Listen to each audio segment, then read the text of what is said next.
This clip and the next one is step 8 in the 14 steps found in The Art of Storytelling.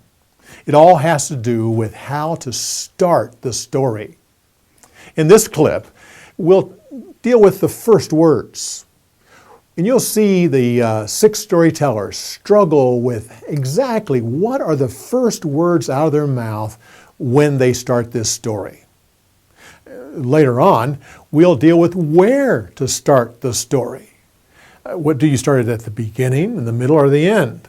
But that's in the next clip. For this one right here, watch the 6 storytellers deal with the issue of what is the first thing you say.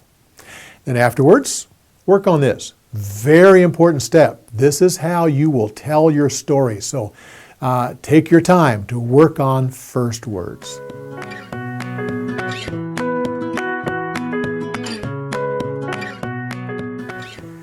Well, if I'm going to start at the beginning, it was a dark and stormy night. No. Yeah. I guess just the way I've been doing it is there was once a mother crab and her son. Why don't you back up a little bit maybe and describe the scene? Maybe that dark and stormy night type of thing. Kind of describe where they're at, the ocean maybe? Okay.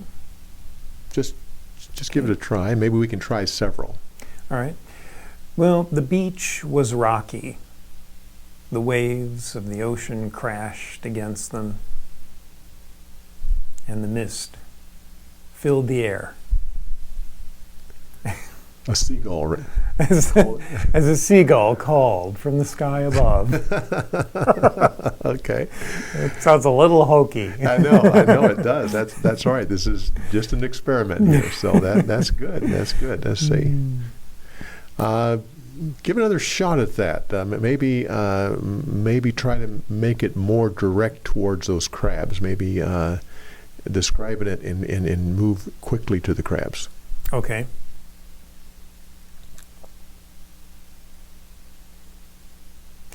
A misty rain was falling at the ocean side onto the rocky beach where a mother crab and her son were crawling over the stones. I like that. Yeah, good.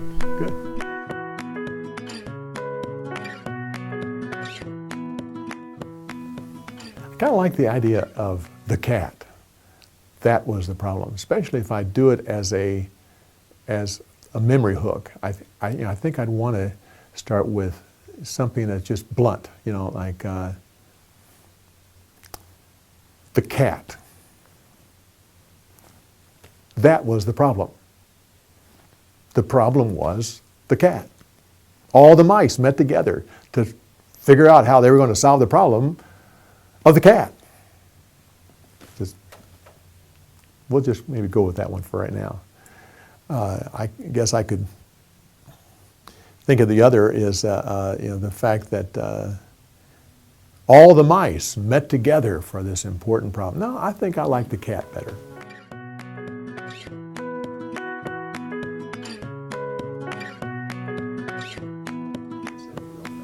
Okay. Well, I thought about the onomatopoeia using the zzz of that gnat. And then I would have to decide if I'm going first person or third person to say, if third person, I'd say, there's that gnat just buzzing around, making a lot of noise for a tiny little creature. So I like that idea of the contrast of a lot of noise, tiny creature. If I do it first person, then I lose that contrast. So I'm kind of leaning to the third person. I could start at describing the scene, talking about after a long winter, we've got a beautiful spring. But I think that's a little flat. I kind of like starting it more with some action of that gnat just buzzing right in there. So I kind of keep leaning back to that.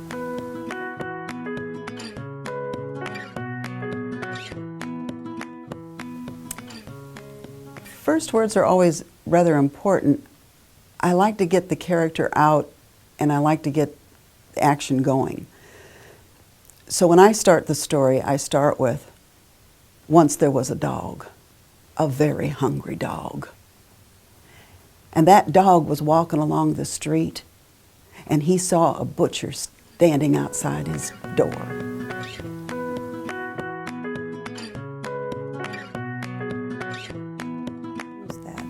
In this story, I think we could start with the clippity-clop, and the waking up, or we could just think about the miser and his dreams.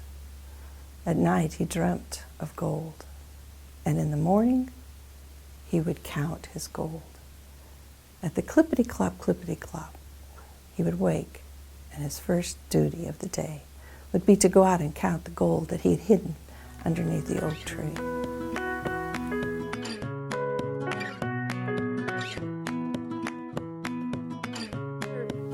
Experimenting with ways to start this story that might draw the audience in to the story, I might just start with the father's words. Mark, Michael,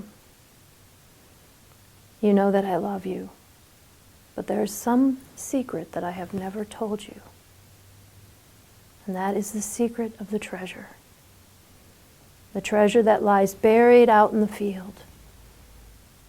Now, there is no marker, but if you look for it, you will find it.